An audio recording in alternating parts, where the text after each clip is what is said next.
The order to surrender was clear, logical, and by every military calculation, unavoidable.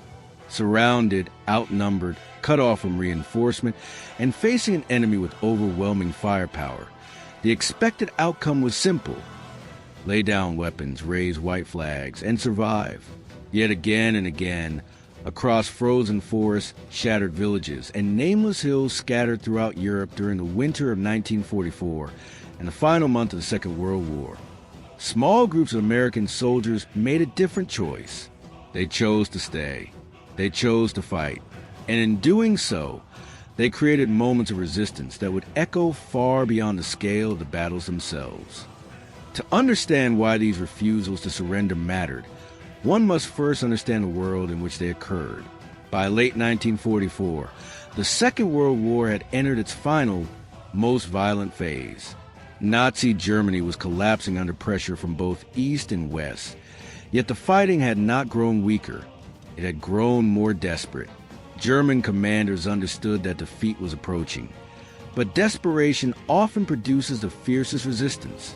Entire towns became fortresses. Forests became killing grounds.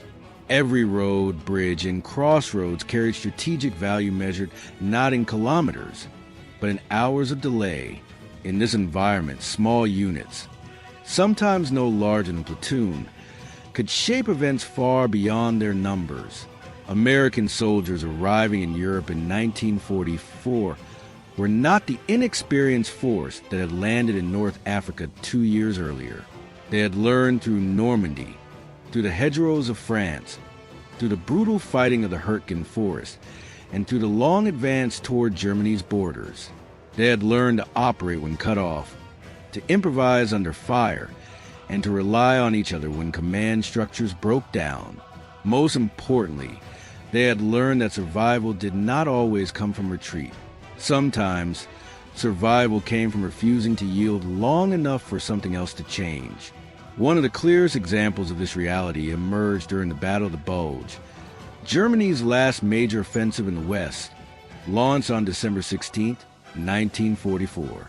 The German objective was bold: break through American lines in the Ardennes, seize Antwerp, split Allied forces, and force a negotiated peace. Speed was essential. Surprise was essential. Any resistance that slowed the advance threatened the entire operation. And yet, across the Ardennes, resistance appeared in the most unexpected places. In isolated foxholes buried beneath snow, in crossroads villages surrounded by armor, and along forest roads where visibility vanished into white silence, American soldiers encountered the same choice again and again: surrender and live, or fight and possibly die. Military logic often favored surrender. Human instinct often favored survival. But something else, harder to measure, impossible to quantify, intervened.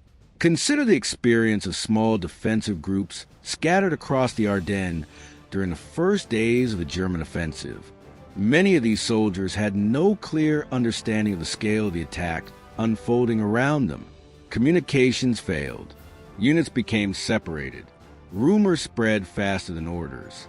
German armor appeared where none was expected.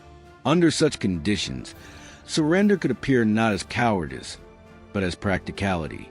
Yet in numerous documented cases, surrender was rejected, not through dramatic speeches or heroic theatrics, but through quiet, collective decisions made in frozen silence. What drove these decisions was rarely ideology.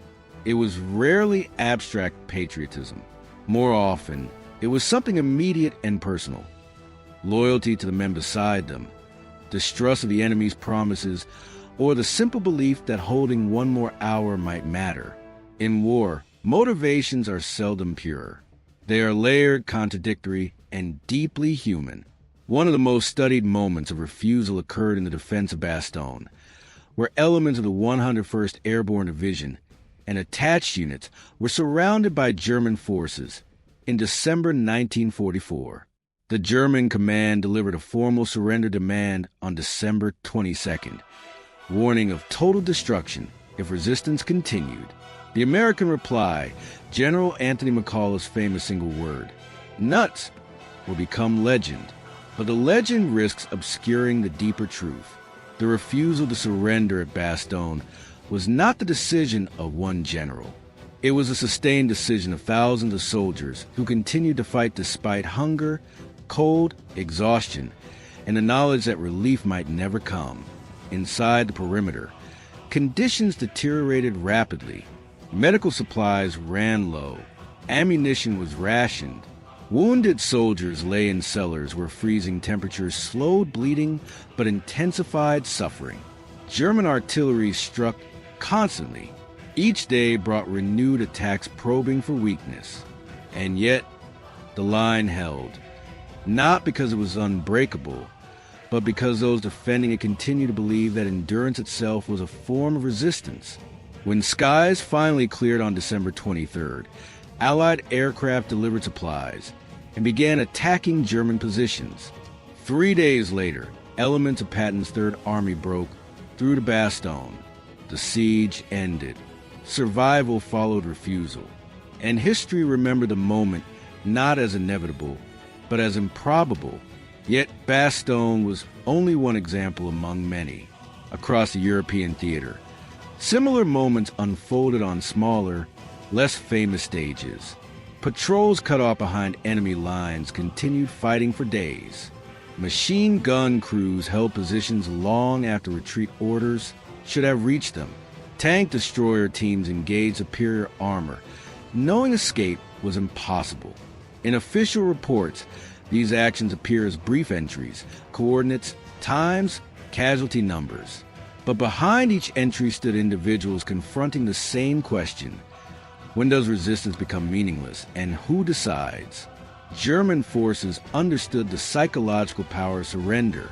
They issued ultimatums, broadcast messages, and used loudspeakers promising humane treatment to those who laid down arms. Sometimes surrender occurred.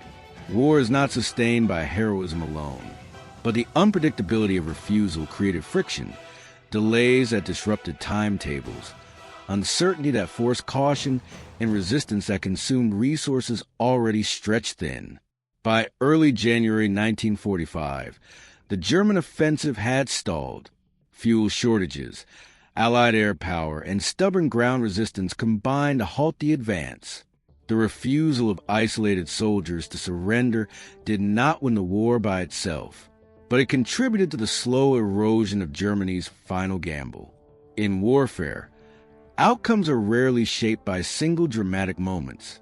They are shaped by accumulation of minutes gained, roads denied, and positions held just long enough. As Allied forces advanced into Germany in the following months, opportunities for surrender increased on both sides. German units, facing inevitable defeat, sometimes fought to destruction. Others surrendered in large numbers. American soldiers, now advancing rather than defending, confronted the same moral complexity from the opposite direction. War does not end cleanly. It fades through contradictions. Looking back, the stories of soldiers who refuse to surrender are not important because they are heroic. They are important because they reveal something fundamental about human behavior under extreme pressure. Survival is powerful. Fear is powerful. But so is commitment to comrades, to duty, to the fragile belief that endurance can still matter even when logic says otherwise. When the war in Europe ended in May 1945, millions of soldiers laid down their weapons. The violence stopped. Nations rebuilt. Yet the quiet decisions made in frozen forests and shattered towns remained embedded in memory. Not every refusal to surrender changed the course of history. Most did not. But collectively, they formed a pattern of resistance that shaped how the war's final months unfolded. The order to surrender had been clear. The logic had been sound. The outcome had seemed certain. And still, in moment after moment across a continent at war, American soldiers chose to remain where they stood. They refused not because victory was guaranteed, but because surrender was not yet inevitable. And in that narrow space between inevitability and choice, history continued to move forward. Beyond Bastogne and the Ardennes, the pattern of refusal appeared in quieter places, locations that never received headlines, yet carried the same emotional weight for the men who fought there. In the final winter of the war, small American reconnaissance teams operating along the German frontier frequently found themselves isolated by sudden counterattacks or shifting front lines. Cut off from supply and communication, these soldiers faced conditions that stripped warfare down to its most primitive elements: cold, hunger, exhaustion, and uncertainty. In such moments, the concept of surrender was no longer abstract policy, but an immediate, personal calculation measured against fear, loyalty, and memory. Many soldiers later described a strange psychological transformation that occurred once isolation became absolute. The fear of death, so overwhelming at the beginning of combat, sometimes gave way to a quieter acceptance, not bravery in the heroic sense portrayed in films, but a narrowing of focus. Attention shifted from survival in the long term to survival in the next minute, the next decision, the next movement of the man beside them. Refusal to surrender often emerged not from dramatic courage, but from this narrowing, an instinctive continuation of action, because stopping felt more frightening than continuing. German forces encountered this phenomenon repeatedly during defensive sweeps in late 1944 and early 1945. Expecting scattered American patrols to capitulate quickly, they instead met pockets of resistance that consumed disproportionate time and ammunition. Reports from German infantry units described frustration at defenders who continued firing from positions already tactically lost. What appeared irrational from a strategic viewpoint carried its own internal logic for those inside the moment. Surrender required trust in the enemy's mercy. Resistance required only trust in the men sharing the same ground.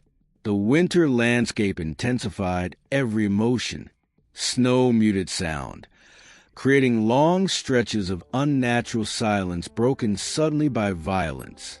Darkness arrived early and lingered. Frostbite threatened fingers needed to pull triggers. Weapons malfunctioned in freezing temperatures. Under such conditions, endurance itself became an act of defiance. Surviving the night could feel like victory, even when the larger war moved on without notice. Letters written by American soldiers during these months reveal little of grand strategy and much of ordinary struggle. They wrote about cold boots, missed meals, and the faces of friends lost days earlier. They rarely describe heroism. Instead, they describe routine persistence, standing watch, sharing cigarettes, waiting for dawn. Yet within these quiet descriptions lies the deeper truth of refusal. War is not sustained by extraordinary moments alone, but by the accumulation of ordinary decisions repeated under extraordinary pressure. As Allied armies crossed into Germany in early 1945, the psychological landscape shifted once more. The enemy was no longer distant. German towns appeared on maps not as objectives, but as destinations. For American soldiers who had endured years of combat, this advance brought conflicting emotions: relief that the end might be near, and fear of the final violence that often accompanies collapse. History shows that wars grow most dangerous just before they end. Desperation sharpens resistance. Discipline fractures. Civilians become entangled in the chaos of retreat. Even in these final months, refusals to surrender continue to shape events. Small American units ordered to hold bridges, crossroads, or riverbanks often did so under the assumption that reinforcement would arrive quickly. When reinforcement failed, the choice returned: withdraw, surrender, or remain. Again and again, many remained, not because they believed the position could be saved indefinitely, but because delay itself carried meaning. Every hour gained shortened the war somewhere else. German commanders, now fully aware that defeat was inevitable, faced their own mirror image of this dilemma. Some ordered continued resistance despite hopeless odds, driven by ideology, fear of punishment, or belief in negotiation that would never come. Others quietly allowed surrender to unfold. The contrast between these choices reveals something essential about the final phase of the war. Surrender and refusal were no longer simple opposites. They were intertwined responses to a collapsing world. When American forces finally reached deep into central Germany, they encountered scenes that defied earlier expectations of total annihilation. Entire German units surrendered without firing a shot. Columns of prisoners stretched along roads once meant for armored advance. For soldiers who had refused surrender months earlier in frozen forests, these moments carried complicated meaning. Survival had come, but not through any single act of defiance. It had come through time. Time bought in fragments across countless small battles. Historians often search for decisive turning points, moments when outcomes become inevitable. Yet the refusal of small groups of soldiers to surrender rarely appears in such narratives, because it lacks dramatic clarity.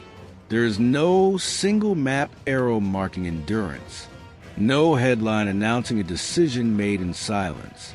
And yet, when viewed collectively, these refusals form a pattern that reshaped the tempo of the war's final stage. Momentum slowed, plans unraveled, collapse accelerated. After the German surrender in May 1945, many veterans struggled to explain why they continued fighting in moments when surrender might preserve their safety. Some spoke of duty, others of anger. Many simply said they never truly considered the alternative. Training, habit, and loyalty had fused into instinct. The question of surrender never reached conscious thought, because action filled the space where doubt might have lived. Memory, however, does not remain frozen in wartime logic. In the decades that followed, survivors revisited these moments with distance and reflection. Some wondered whether resistance had been necessary. Others believed it had saved lives elsewhere. Most carried quieter conclusions, that in war, decisions are rarely pure, and meaning often emerges only long after the noise fades. Today, the landscapes where these refusals occurred appear calm. Forests have regrown, villages rebuilt, snow falls without gunfire to disturb it. Visitors walk the same roads, unaware of the choices once made there. Yet history does not vanish with silence. It remains embedded in place, waiting to be remembered. The stories of American soldiers who refuse to surrender are not legends of invincibility. They are reminders of uncertainty, of how ordinary individuals, placed inside extraordinary circumstances, navigate decisions without clear answers. Some survived, many did not. None knew the outcome in advance. And perhaps that is the most enduring truth carried forward from those final months of the Second World War. Refusal was never about guaranteeing victory. It was about preserving possibility. The fragile belief that even in the darkest moment, the future had not yet been decided. In that narrow space between fear and choice, history continued to move, shaped not only by generals and armies, but by small groups of soldiers who remained where they stood when surrender seemed simplest. Their names are scattered across archives, memorials, and fading letters. Many are forgotten, yet the pattern of their decisions endures, woven quietly into the larger story of how the war in Europe finally ended. Not in a single decisive blow, but in countless moments where endurance outlasted expectation. And in the silence that followed victory, when weapons were lowered and the world slowly began to rebuild, one truth remained unchanged. The order to surrender may have been logical, but history is not written by logic alone. It is written by those who choose in uncertain moments to continue forward even when the outcome cannot be seen. In the vast landscape of the Second World War, where millions moved across continents and entire nations collided in violence measured on an industrial scale, the actions of a single individual could appear insignificant when placed beside divisions, offensives, and shifting front lines.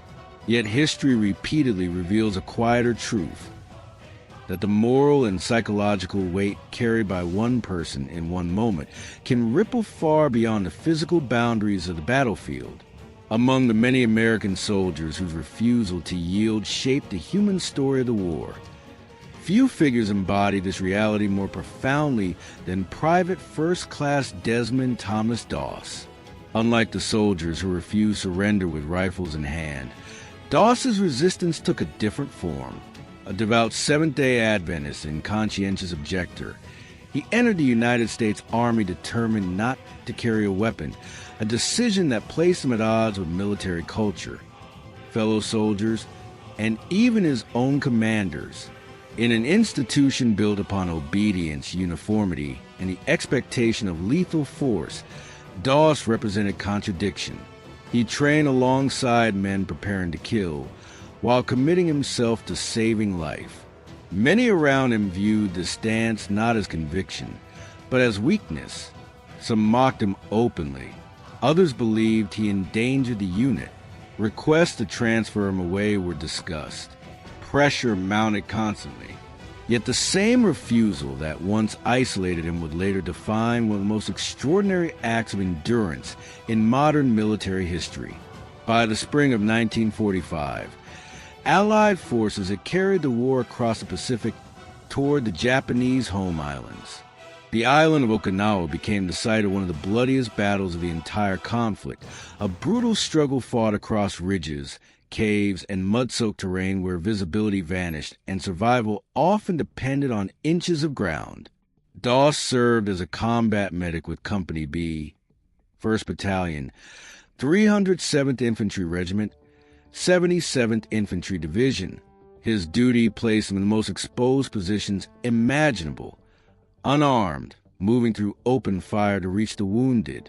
On May 5, 1945, during the assault on the Maida Escarpment, later known simply as Hacksaw Ridge, American forces advanced onto a plateau under devastating Japanese counterattack. Machine gun fire, mortar shells, and concealed positions shattered the assault. Units were forced to retreat back down the cliff face, leaving behind dozens of wounded soldiers scattered across open ground. Standard military logic dictated withdrawal.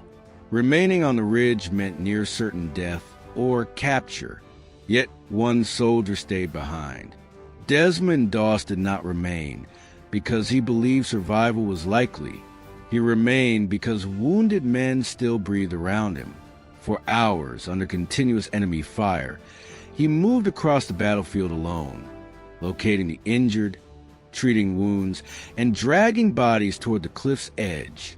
With no weapon to defend himself and no certainty that rescue would come, he lowered each soldier down the escarpment using a rope sling, one at a time, whispering a simple prayer between rescues. "Lord, help me get one more." The phrase would later become inseparable from his story, not as legend, but as testimony repeated by the very men whose lives he saved. By nightfall, approximately 75 soldiers had been lowered to safety. Military historians often struggle to categorize the act. It was not refusal to surrender in the traditional sense. Doss had never been ordered to surrender. Instead, his defiance existed on a moral plane deeper than battlefield command, where others retreated from overwhelming force. He advanced towards suffering, where logic demanded self-preservation. He chose exposure. In doing so, he redefined what resistance could mean in war. For his actions on Okinawa, Desmond Doss would become the first conscientious objector in American history to receive the Medal of Honor awarded by President Harry S. Truman in October 1945. Yet the medal, like all symbols, captures only part of the truth. The deeper significance lies not in recognition, but in the quiet persistence that made recognition unavoidable. Doss's story expands the definition of refusal beyond combat itself. Many soldiers refuse surrender through force of arms, holding positions against impossible odds. Doss refused surrender in a different dimension. The surrender compassion, the surrender faith, the surrender belief that even amid total violence, mercy could still exist. His battlefield contained no victory in the conventional sense. Okinawa remained one of the most devastating battles of the Pacific War. Thousands died. The island fell only after immense cost. Yet within that destruction, one unarmed medic preserved 75 futures that would otherwise have ended in silence. When placed beside the frozen forests of Europe and the encircled defenses of Bastogne, Doss's stand reveals a shared thread connecting vastly different battlefields. Refusal, whether expressed through rifle fire or through rescue under fire, emerges from the same human source. The decision to continue acting when fear insists on stillness. War exposes this decision repeatedly, forcing individuals to define themselves not by circumstance, but by response. Across the final month of the Second World War, countless other names, less remembered, rarely filmed, often known only through fading records, echo this same pattern. Infantrymen who held bridges long enough for civilians to escape. Radio operators who continued transmitting coordinates as enemy forces closed in. Pilots who returned damaged aircraft to safety despite impossible odds. Medics who treated wounded enemies alongside their own. Each act, isolated and fragile in the moment, formed part of a wider resistance to inevitability. Historians sometimes describe the Allied victory as mathematically certain once industrial production and manpower reached decisive scale. Yet, mathematics alone cannot explain endurance. Numbers do not crawl across open ground to reach the wounded. Statistics do not hold frozen lines through the night. Outcomes measured on maps are built from choices made where maps cannot see. As the war ended and soldiers returned home, the stories of refusal, whether through combat or compassion, entered civilian memory unevenly. Some became films, books, and public honors. Others remained confined to family conversations and private recollection. Yet collectively, they reshaped how a generation understood courage, not as the absence of fear, but as action taken despite it. Not as victory guaranteed, but as meaning preserved. Desmond Doss would live decades beyond the war, carrying wounds both visible and hidden, like millions of veterans whose battles ended long before memory allowed peace. He rarely spoke of heroism. Those who knew him described humility, quiet faith, and an enduring reluctance to center himself in the narrative. In this restraint lies another lesson, that the deepest acts of resistance often resist recognition itself. When we step back from the vast machinery of the Second World War, the armies, the offensives, the collapsing regimes, we find that history's final shape depends not only on power, but on persistence, on individuals who, in moments stripped of certainty, refuse to surrender something essential within themselves. For some, that refusal meant holding a rifle in frozen darkness.